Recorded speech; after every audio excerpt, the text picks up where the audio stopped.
What's this? Oh, very nice. My name is Alex and this is my Labrador Ollie, otherwise known as Good Boy Ollie on TikTok and Instagram. He's good at a lot of things and one of those things is cooking. We really love to cook together. Today, Ollie and I are going to show you how to make some of his favourite treats. Can I have a high five? Oh, thank you. Oh, so beautiful. We start with rice flour. You can use any kind of dog-safe flour, whether that's oat flour, rice flour, coconut flour. I just tend to stay away from, bleached white flour. Mushed banana, grated carrots, and some dog-safe peanut butter. Oh no. It's really important that your peanut butter is dog-safe, so check the label.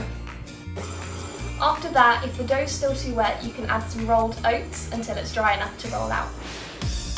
Roll the dough out, and then use some cookie cutters to cut the dough into any shapes you want. We usually like to cut them into dog shapes. Have your human help you pop them into the oven for about 15 minutes or until they go brown on the edges at 320 degrees Fahrenheit.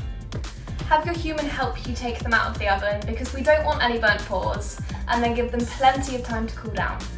Once they're nice and cool, you can enjoy! He's gonna try and eat the whole plate at once.